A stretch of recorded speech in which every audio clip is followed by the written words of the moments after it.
ബലാത്സംഗ കേസിൽ അറസ്റ്റിലായ രാഹുൽ മങ്കുടത്തിൽ MLA 3 ദിവസത്തെ പോലീസ് കസ്റ്റഡിയിൽ വിട്ടു. രാഹുലിനെ വിശദമായി ചോദ്യം ചെയ്യാനും രാഹുലുമായി തെളിവെടുപ്പ് നടത്താനുമാണ് അന്വേഷണ സംഘത്തിന്റെ തീരുമാനം.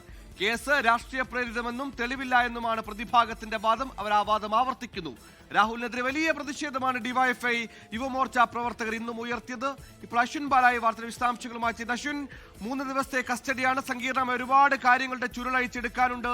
രാഹുലിന്റെ ഫോണടക്കം പരിശോധിക്കാനുണ്ട്. ഒരു ഭാഗത്ത് DNA സാമ്പിളുകൾ രാഹുലിന് ശേഖരിച്ചിട്ടുണ്ട്. ഇനി എങ്ങനെയായിരിക്കും അന്വേഷണത്തിന്റെ മുന്നോട്ടുള്ള പോക്ക്? ഇപ്പോൾ രാഹുലിനെ എങ്ങോട്ടാണ് കൊണ്ടുപോകുന്നത്?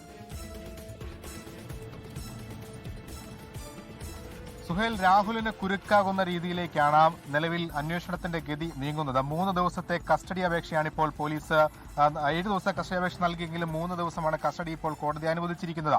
ആ അനുവദിച്ച കസ്റ്റഡി രാഹുലിനെ ഇപ്പോൾ പത്തനംതിട്ട AR ക്യാമ്പിലേക്ക് കൊണ്ടുപോയിക്കൊണ്ടിരിക്കുകയാണ്.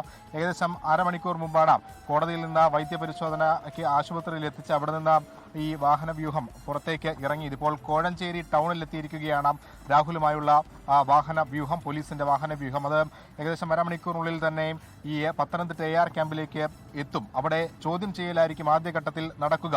നിലവിൽ ആ ചോദ്യം ചെയ്യലിന് ആദ്യഘട്ടത്തിൽ ഈ അറസ്റ്റിലായ ദിവസങ്ങളിൽ കൃത്യമായ കാര്യങ്ങൾ പൂർണ്ണമായും ചോദിച്ച് മനസ്സിലാക്കാൻ പോലീസിന് സാധിച്ചിരുന്നില്ല എന്നുള്ളതാണ് കോടതിയിൽ പറഞ്ഞത്. അതിനുവേണ്ടിയൊക്കെയാണ് 3 ദിവസത്തെ കസ്റ്റഡി കൂടി അനുവദിച്ചിരിക്കുന്നത്. നിലവിൽ ഈ 3 ദിവസത്തെ കസ്റ്റഡി കാലാവധി പ്രധാനമായും അന്വേഷണ സംഘം വിനിയോഗിക്കുക ചോദ്യം ചെയ്യലിനും ഒപ്പം തെളിവെടുപ്പിനും വേണ്ടിയാണ്. നിലവിൽ പത്തനംതിട്ടയിൽ തിരുവല്ലയിൽ വെച്ച് തിരുവല്ലയിൽ ഒരു ഹോട്ടലിൽ എത്തിച്ച ഈ രാഹുൽ യുവതിയെ ബലാത്സംഗത്തിനിരയാക്കി എന്നുള്ളതാണ് പരാതി. ആ ഹോട്ടലിൽ രാഹുലുമായൊരു തെളിവെടുപ്പുണ്ടാകും.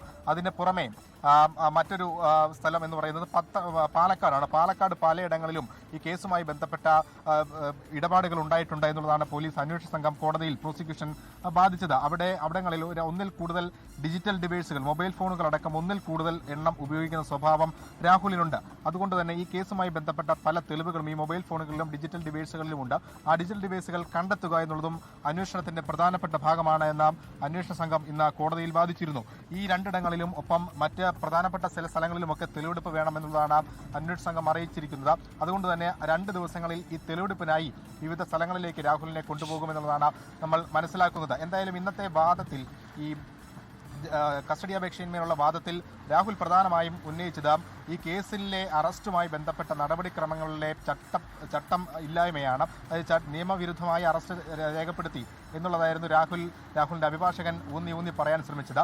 അതല്ലാതെ ഈ കേസുമായി ബന്ധപ്പെട്ട് അതിന്റെ മെറിറ്റിലേക്ക് കടക്കാൻ പ്രതിഭാഗം തയ്യാറായില്ല എന്നുള്ളതും ശ്രദ്ധേയമാണ്. കേസ് കെട്ടിച്ചമച്ചതാണ്, രാഷ്ട്രീയ പ്രേരിതമാണ് എന്ന് പറയുമ്പോൾ പോലും ആ കേസിന്റെ അടിസ്ഥാനം ഇല്ല എന്ന് പറയാൻ പൂർണ്ണമായും രാഹുലിന്റെ അഭിഭാഷകൻ തയ്യാറായില്ല എന്നതും ശ്രദ്ധേയമാണ്. എന്തായാലും കെട്ടിച്ചമച്ച കേസ്, രാഷ്ട്രീയ പ്രേരിതം, തെളിവുകളില്ല, ഇത് മാത്രമായിരുന്നു രാഹുലിന്റെ വാദം. എന്തായാലും തെളിവുകളില്ല എന്ന് പറയുമ്പോഴും അന്വേഷണ സംഘം പറയുന്ന ഡിജിറ്റൽ ഡിവൈസുകൾ കണ്ടെത്തിയാൽ അത് രാഹുലിന് കുരുക്കാകുമോ എന്നുള്ളതാണ് പ്രധാനപ്പെട്ട കാര്യം. എന്തായാലും കേസിന്റെ മെറിറ്റിലേക്ക് പ്രതിഭാഗം കടന്നിട്ടില്ല. സ്ഥിരം ആവർത്തിച്ചു പറയുന്ന കാര്യങ്ങൾ മാത്രമാണ് പറഞ്ഞത്. രാഷ്ട്രീയ പ്രേരിതമെന്ന ആരോപണം. ഇനി ഒരുപാട് കാര്യങ്ങൾ രാഹുലിൽ നിന്ന് അന്വേഷണ സംഘത്തിന് അറിയേണ്ടതുണ്ട്. തുടക്കത്തിൽ ചോദ്യം ചെയ്യൽ ഒരു തരി പോലും സഹകരിക്കാത്ത രാഹുൽ മാങ്കുട്ടത്തിൽ ഇനി അങ്ങോട്ടുള്ള കസ്റ്റഡിയിൽ എങ്ങനെ സഹകരിക്കുമെന്ന് കണ്ടറിയാം. ലോകത്തെവിടെയായാലും ഏത് സമയത്തും 24 വാർത്തകളും ഓഗ്മെന്റഡ് റിയാലിറ്റി പാക്കേജുകളും എക്സ്പ്ലെയിനറുകളും വിശദമായി കാണാൻ ഞങ്ങളുടെ YouTube ചാനൽ നിങ്ങൾക്ക് സബ്സ്ക്രൈബ് ചെയ്യാം.